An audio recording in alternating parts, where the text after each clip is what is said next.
Hi friends, आप देख रहे हैं फिल्मी खिचड़ी। मैं हूं रूना आशीष और चलिए हम बात करने वाले हैं पवनदीप राजन के बारे में, जो कि इंडियाज बेस्ट डांसर के स्टेज पर मौजूद रहे और मजा आया। तो उसके पहले मैं आपको बता देना चाहती हूँ कि जो आपके समर्पण लामा है, समर्पण लामा भाई साहब जीत गए हैं और उन्हें 15 लाख रुपए और at the same time trophy उठाना मिली है। और वहीं भावना, जो उनकी कोरियोग्राफर थी, उन्हें 5 लाख रुपए का इस तरीके से अवार्ड दिया गया है। तो समर्पण, आपको ढेर सारी शुभकामनाएं और भावना, आपको भी बहुत सारे कॉन्ग्रेचुलेशन। समर्पण, अब आप समर्पित हो जाइए अपने डांस के लिए, वो तो आप हैं ही।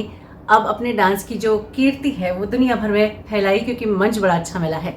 अच्छा, इस दौरान हुआ ये था कि पवनदीप और सलमान के अलावा वहाँ पर हुसैन भी मौजूद थे और गोविंदा जी भी आए थे, और साथ ही में गणपत, जो नई फिल्म आ रही है उसके लिए Tiger Shroff and Kriti, they were also there. Friends, अब हुआ ये कि बात निकली कि एंटरटेनमेंट चल रहा है, तो जो जय भानुशाली हैं वो एंकर जो है वो पूछते हैं हुसैन से कि भाई तुम्हारे पास कोई एंटरटेनमेंट के लिए चीज़, कोई बात, ऐसी कोई व्यक्ति है या नहीं है।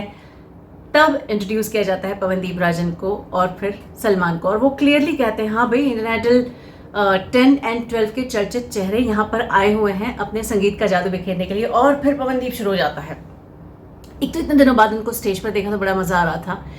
It was a good feeling, एक वो नोस्टाल्जिया हो जाता है। आई डोंट नो व्हाई, वो स्टेज पर जाते समय ऐसा लगता है पवन की वो सारी यादें आ जाती हैं जो क्यूट क्यूट से उनके गाने रहे हैं, मुस्कान रही है, कभी अप्स एंड डाउन्स रहे हैं, कोविड का वो पीरियड रहा है, वो सब सब सब सब सब याद आ जाता है। और फिर जब वो शायद गाते हैं तो आप बिल्कुल एकदम से गोली की स्पीड में पहुंच जाते हैं अपने फ्लैशबैक में, और शायद वाला गाना सुनते हैं। काश ऐसा हो जाता कि सामने कोई पियानो आ जाता और पवनदीप उसे बजाते और फिर शायद गाते।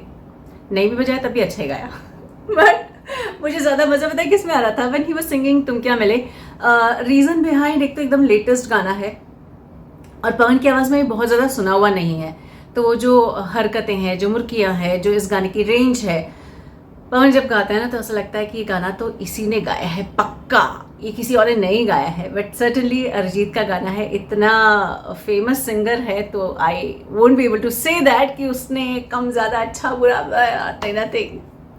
पवन जब गाते हैं तो मज़ा आ जाता है, इतना इमोशनली कनेक्ट होते हैं। उसके बाद फिर सलमान को बुलाया गया, फिर झूम बराबर झूम और आयत, ये दो सलमान ने गाए। एंड डेफिनेटली सलमान की आवाज़ का रेंज इतना अच्छा है।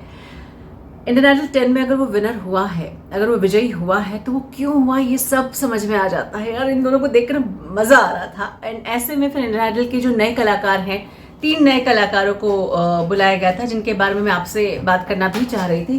फ्रेंड्स, एक आद्या मिश्रा, वो तेरे इश्क, ये उन्होंने गाया।